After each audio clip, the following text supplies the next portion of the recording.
Hello, my name is Lilian Okibe. Welcome to my channel.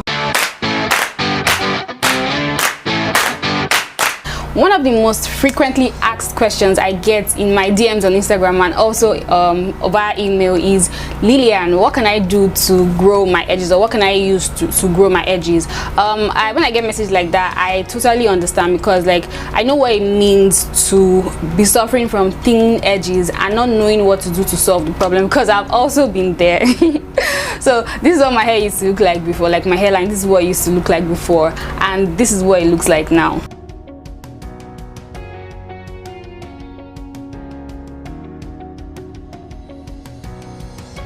If you compare the two, you see that I've come a long way. So in this video, I'm going to be telling you guys all the things I did to transform my hairline from what it used to be to what it is now. So if that's something you're interested in, then please keep on watching. The first thing I did that helped to regrow my edges was that I stopped wearing tight bonnets, and I stopped placing my bonnet around my hairline.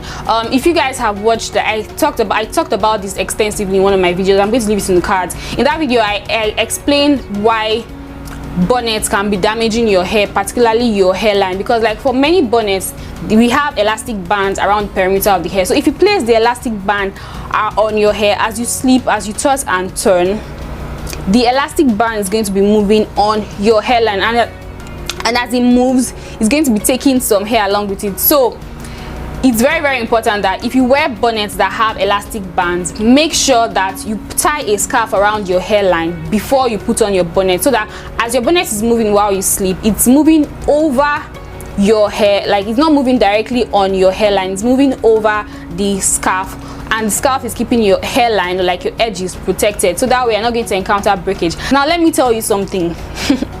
It is better to sleep without wearing a bonnet. Like, it's better to sleep without protecting your hair than protecting your hair wrongly. Like, even though protecting your hair is very important because to help you keep your hair healthy overall, but I'm going to tell you that it causes more damage when you protect your hair wrongly than when you don't protect your hair at all. So when you're wearing a bonnet, please bear that in mind. I'm going to leave video in the card so that you guys can like really see and really see everything I mean, and like, because in that video I explained extensively. I don't want to start explaining too much in this video because I don't want it to be too long. So if you guys are interested, I'll leave it in the cards. You guys can go and watch that video. Another thing I started doing that helped me to regrow my edges was that I became more intentional about the kinds of food I eat. Now when people talk about hair growth and like basically the health of your hair, many people forget to mention the foods you eat. The thing is, just like every other part of your body, your hair needs nutrients to grow, to flourish. There are certain nutrients like vitamins A, C, D, E, your B vitamins, your iron, your zinc, you know, your protein, you know, those are very, very important vitamins that your body, or like nutrients that your body needs, like your hair needs to flourish.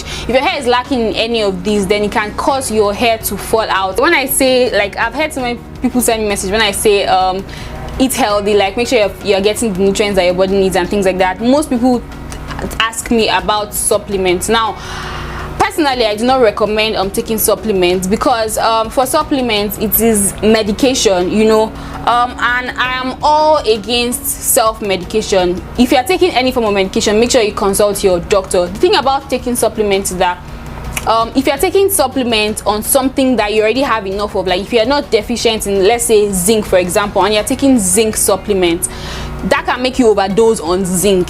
And if you have too much zinc in your body, in your system, it will have the same effect of hair loss too. So if you do not have enough nutrients, your hair will fall out no matter what you do. Even if you're using all the right products, you're doing all the right things, you're being kind, you're being gentle, you're moisturizing and all those things that you're doing, if your hair or your body is lacking nutrients, enough nutrients that it should pump to the hair to keep it healthy, your hair will still fall out, you know. So I feel like to me, I feel like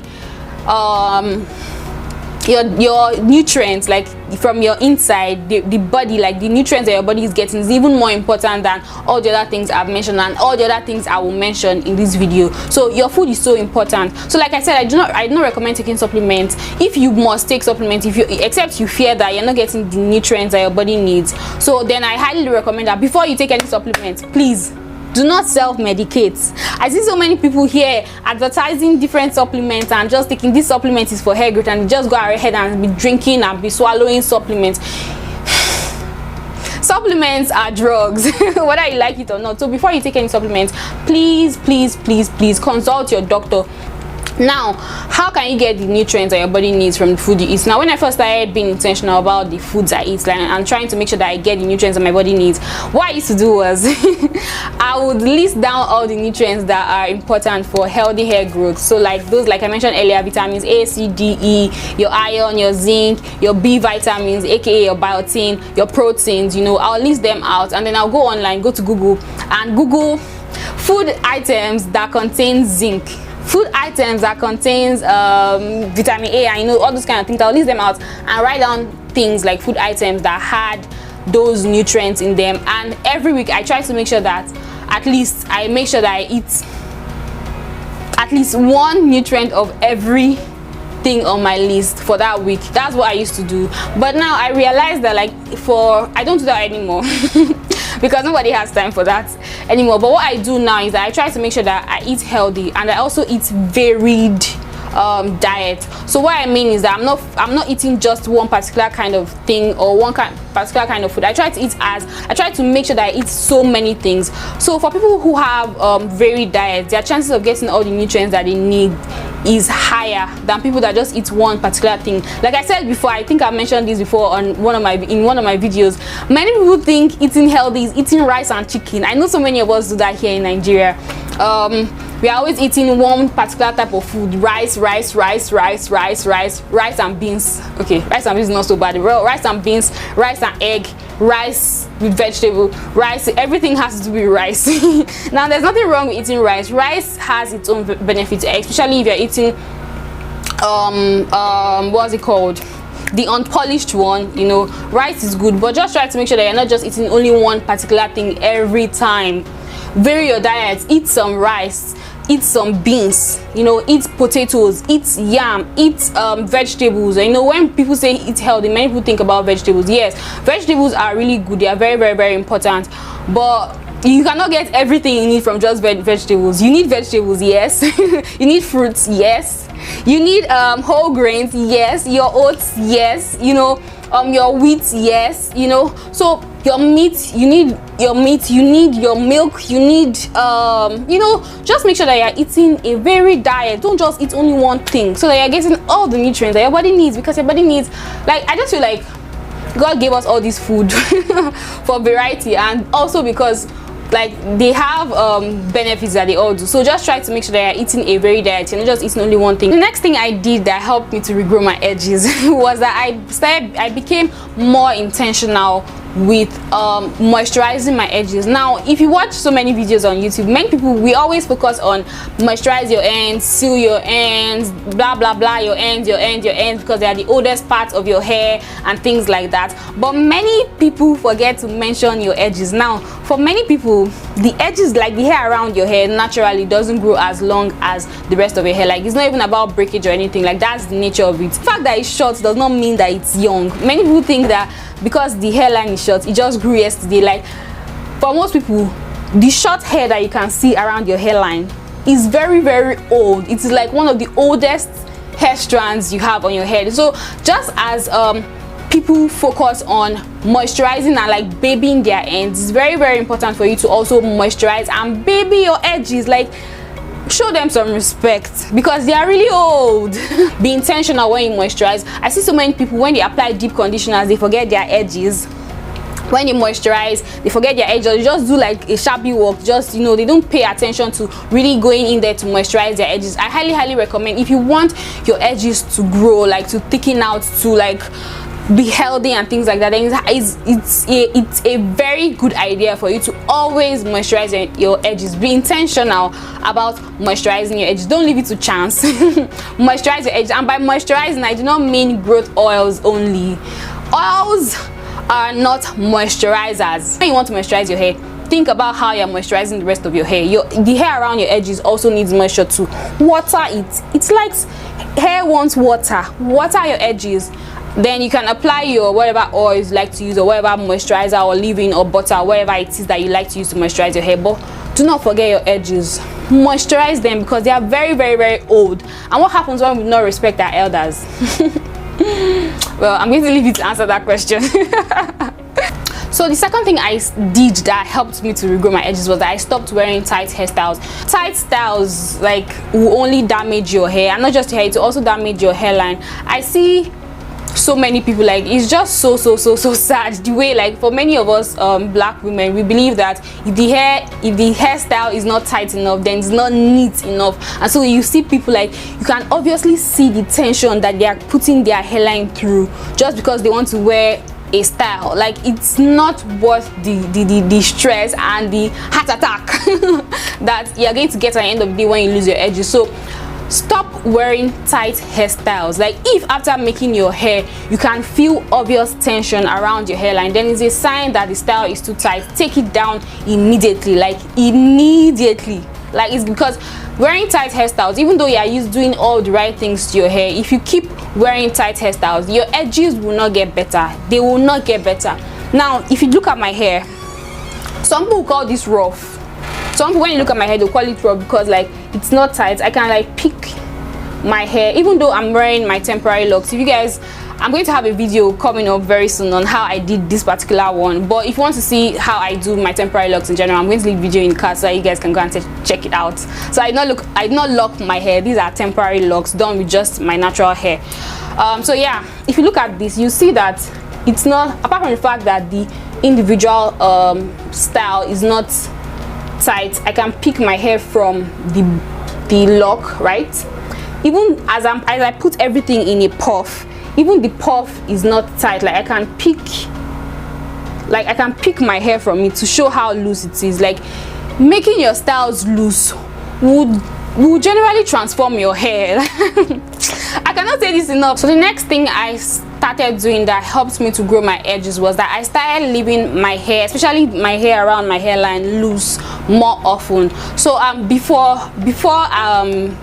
now, like a long time ago, like in the earlier stage of my natural hair journey, like, okay, not the earlier stage, like around the midpoint of my natural hair journey, when my hair got long enough for me to, like, be able to wear styles with it, I always wore my hair packed up somehow, you know.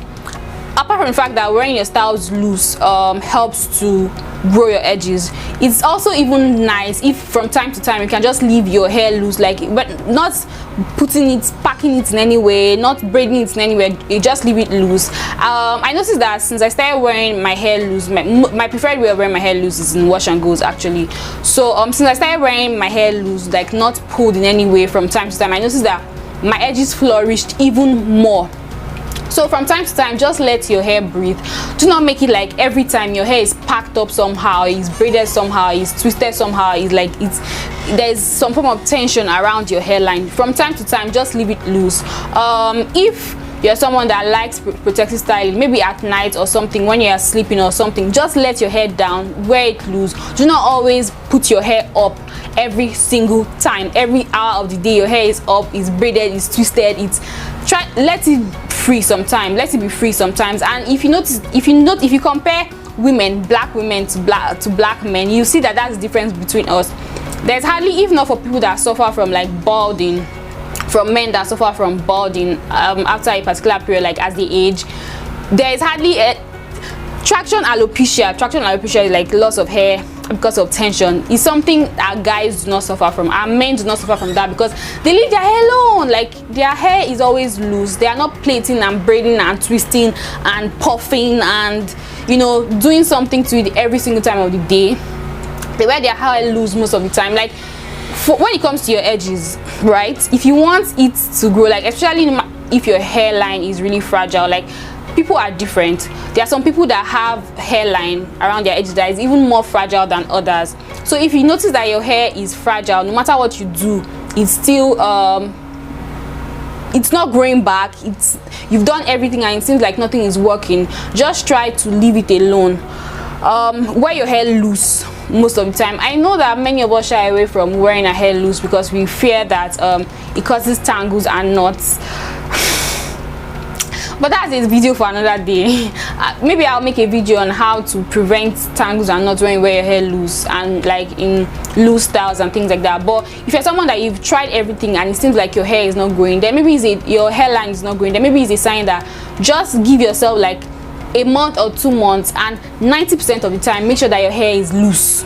By loose, I mean it's not plaited, it's not braided, it's not twisted, it's not puffed, it's not bond, it's not like, it's just left loose, just the way men do it 90% of the time. You'll wear your hair loose, and you're going to notice that your edges will grow.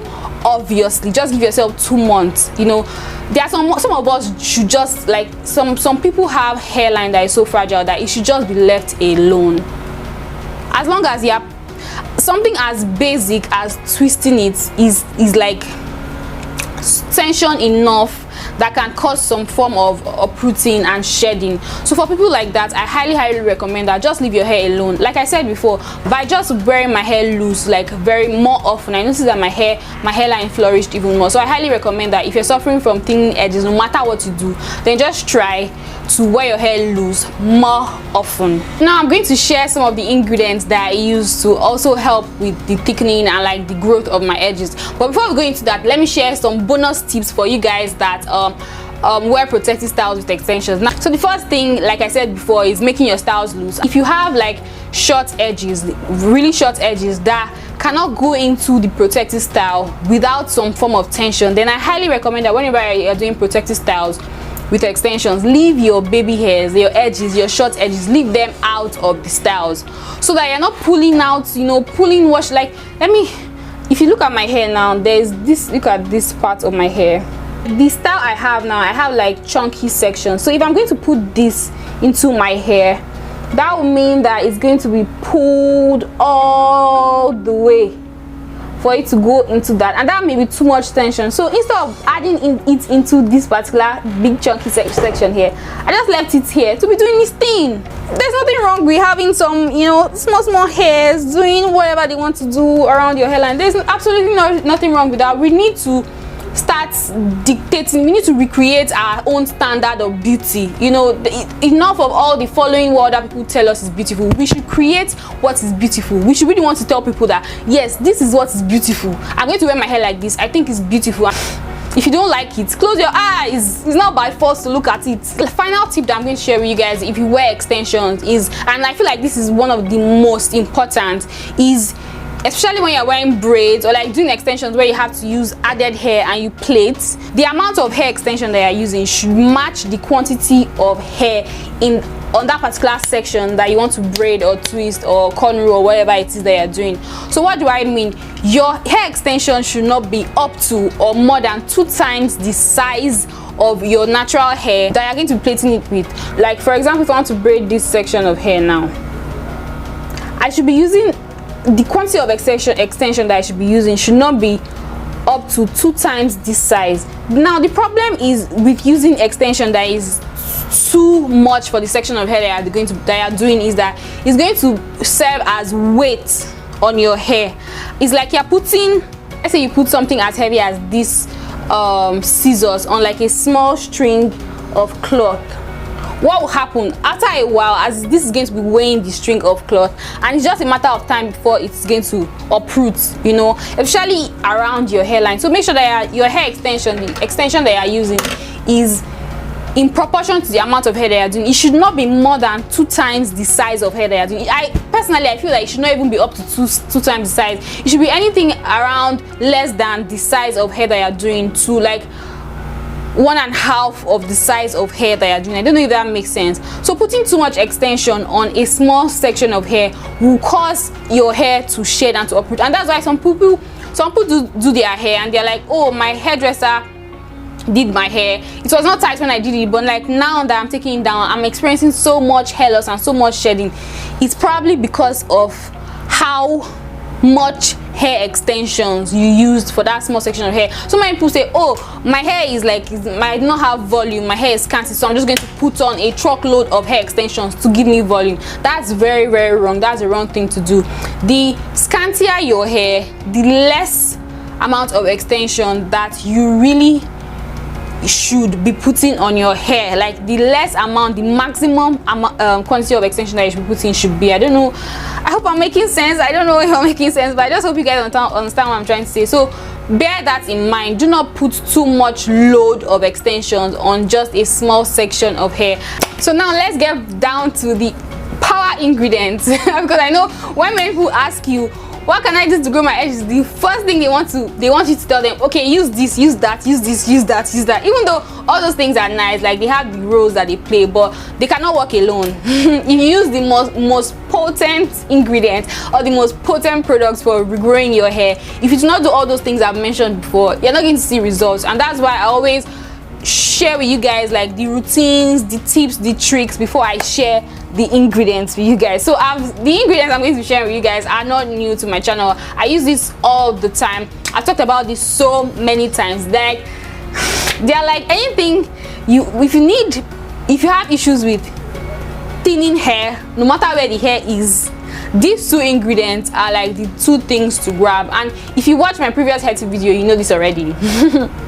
So that's ginger and Jamaican black castor oil. I talked about this extensively in my last hair tip video, so I'm going to leave it here in the card. Like I said in that video, ginger helps to revive dormant or dead hair follicles. Jamaican black castor oil also works in a similar fashion. If you combine ginger and Jamaican black castor oil, that is recipe for hair growth. So if you add that and add all those tips I've shared with you, like, it's just a matter of time before your hair will become, your edges will become like the dream. If you want to see how I use ginger, I have a video on my channel already, so I'll leave it in the cards for you guys to check it out. Also how I use Jamaican black castor oil, I use it mainly for my edges, and I use it to also like apply a little on my hair and massage. If you watch my previous videos, like maybe my wash day videos and things like that, you'll see how I use them. So yeah, those are like the two power ingredients that will definitely help you to regrow your edges. So after I've said all these things, these things will not happen overnight. Like depending on how damaged your hairline is, depending on how damaged your edges are, it will not automatically transform from zero hair to a head full of hair overnight. You know, you have to be patient and you have to be consistent. This is not something you do today and then you go back to your old ways the next day and then you think that you're going to get results. This is something you need to do consistently. Follow all those tips consistently. Use the Jamaican black castor oil, use ginger consistently. Now I should also mention that if it's your first time using ginger, please do a patch test first, because some people are allergic to it. I would not want you guys to use something and then come back to tell me that you had accidents with it. So please do a patch test first. But ginger, Jamaican black castor oil actually helps to regrow edges and like thinning hair and things like that. But you have to be consistent, and you also have to be consistent with all those other tips I've shared with you guys for you guys to see results. Now the difference between, like, my edges have kept improving like month after month after month after month because I've been consistent. If you watch my previous videos from about like a year ago, you're going to see that my edges have like improved drastically, and that's because I do not just follow tips today and go back to my old ways the next day. I continue, I'm consistent with everything I do, and that's why I keep on, like, it keeps improving more and more and more. Like now, like when I look at my hairline, I'm like really surprised because I never thought that my hair could be like this. Like back then I thought that was my natural hairline, like that's how bad it was, you know. With that comes the end of this video. If you enjoyed it, don't forget to give it a thumbs up, and if you're new to my channel, please consider subscribing and share this video with your family and your friends. Thank you so much for watching. See you guys in my next video.